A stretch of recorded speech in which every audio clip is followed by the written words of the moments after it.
UP में लोकसभा चुनाव में लगे झटके से योगी ने तगड़ा सबक लिया। उपचुनाव और विधानसभा चुनाव के लिए पक्का प्लान तैयार किया। 2027 में बीजेपी का विजय रथ कैसा होगा? जनता के मन में फिर से कैसे विश्वास पैदा करेंगे योगी? क्या करेंगे ऐसा कि जनता उपचुनाव और विधानसभा चुनाव में सपोर्ट करेगी? क्या योगी के पास है कोई प्लान बी? दलितों ने योगी से मुंह क्यों फेरा? योगी ने प्लान बना लिया है तगड़ा। सपा बसपा को पीछे छोड़ सबसे पहले दलितों का है दिल जीतना। मायावती का वोट बैंक ही है दलित। अखिलेश ने भी दलितों को है खूब लुभाया। कांग्रेस ने भी कर ली है तैयारी, लेकिन योगी का 21% वाला प्लान तीनों राजनीतिक दलों पर पड़ेगा भारी। जी, योगी ने ऐसा ही प्लान बनाकर तैयार कर लिया है। अखिलेश हो या फिर मायावती, दोनों का मिनी चुनाव यानी कि उपचुनाव और विधानसभा चुनाव को लेकर बनाया गया कोई भी प्लान फेल हो जाएगा। योगी इन दोनों राजनीतिक दलों को यूपी की सत्ता पर विराजमान नहीं होने देने के लिए भरसक प्रयास करेंगे। लोकसभा चुनाव के नतीजे देखने के बाद, जनता की नाराजगी समझने के बाद योगी ने सीख ले ली है। यूपी को फिर से अपने पक्ष में करने के लिए तगड़ी तैयारी कर ली है। ऐसे में सवाल ये उठता है कि भला यूपी फिर एक बार योगी का कैसे होगा, जबकि हमने तो देखा ही है कि किस तरह से यूपी की जनता ने योगी के प्रति नाराजगी जाहिर की। समाजवादी पार्टी से भी कम सीटें भारतीय जनता पार्टी के खाते में गई, लेकिन जो हुआ सो हो गया। अब आगे के बारे में सोचते हुए, आगे के चुनावों पर फोकस करते हुए योगी ने 21% वाला प्लान तैयार कर लिया है। जी, योगी का 21% वाला प्लान। अब आप पूछेंगे भला ये कौन सा प्लान है 21% वाला प्लान? तो ये प्लान है यूपी के दलितों को अपने साथ लेने का, यूपी के 21% दलितों को अपने साथ जोड़ने का, दलितों के मन में विश्वास पैदा करने का कि बीजेपी उसके हित के लिए कुछ भी कर जाएगी, दलितों को भरोसा देने के लिए कि बीजेपी ही है जो उसका जीवन संवार सकती है। हालांकि इस 21% आबादी के पीछे अखिलेश यादव और मायावती भी है। मायावती का तो पूरा वोट बैंक ही मान लीजिए दलित है, लेकिन योगी ने इन दोनों को पछाड़कर इस बार दलितों के मन में जगह बनाने का प्लान बना लिया है। अब ये योगी कैसे करेंगे, चलिए समझते हैं।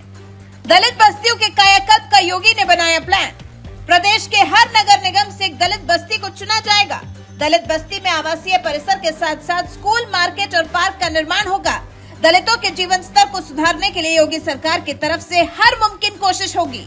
इसे योगी का प्लान डी भी बताया जा रहा है। साथ ही 2027 के लिहाज से योगी की इस कोशिश को काफी महत्वपूर्ण माना जा रहा है। उम्मीद की जा रही है कि योगी का ये प्लान काम कर जाए और बीजेपी के लिए 2027 की राह आसान हो जाए। हालांकि उससे पहले, क्योंकि अब जल्द ही यूपी की 10 सीटों पर उपचुनाव होना है, तो उसमें भी बीजेपी जीते, इसके लिए योगी ने इस दिशा में काम करना शुरू भी कर दिया है। वहीं इस काम में योगी का साथ राष्ट्रीय स्वयंसेवक संघ भी देगा। अभी पिछले महीने ही राष्ट्रीय स्वयंसेवक संघ ने दलितों, पिछड़ों और वंचितों के बीच में पैठ बनाने के लिए योजना बनाई है। दलित बस्तियों में सामाजिक समरसता कार्यक्रम होंगे। पिछड़े वर्ग को रोजगार दिलाने पर भी आरएसएस का फोकस है। कुटीर उद्योग को भी बढ़ावा देने की आरएसएस की तैयारी है। दलितों की शिक्षा संस्थानों तक पहुंच बढ़ाने की आरएसएस की योजना है। दलितों को मुख्य धारा से जोड़ने के लिए आरएसएस चलाएगी संपर्क अभियान।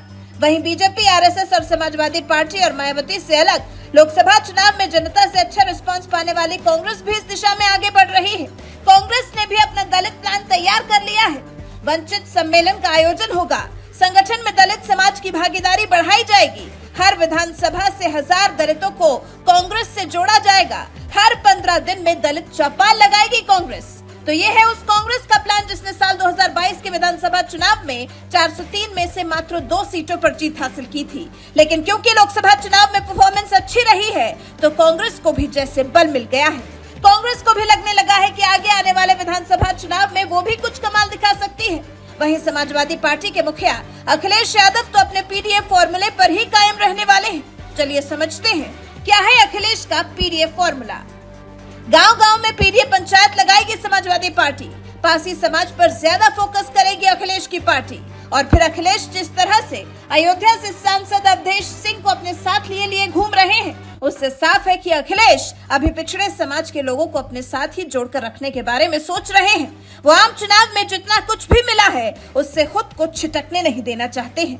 लेकिन अब सवाल ये उठ रहा है कि यूपी में दलितों की हमदर्द, उनकी मसीहा समझी जाने वाली मायावती की रणनीति क्या होगी। मायावती कांग्रेस, समाजवादी पार्टी और बीजेपी से एक साथ कैसे निपटेंगी? मायावती ऐसा क्या करेंगे कि वो एक साथ सभी को पटकनी देकर कर फिर दलितों को अपनी तरफ लेकर जाएंगी। हालांकि योगी के रहते ये मायावती क्या किसी और के लिए भी आसान नहीं होने वाला है और फिर योगी को तो आरएसएस का साथ भी मिल गया है। वैसे योगी ने जिस तरह से दलितों को लुभाने के लिए आगे आने वाले चुनावों के लिहाज से प्लान बनाया है, इस बारे में आपका क्या कुछ कहना है? कमेंट कर हमें जरूर बताएं। साथ ही हमारे चैनल को सब्सक्राइब कर बेल आइकन दबाना बिल्कुल न भूलें।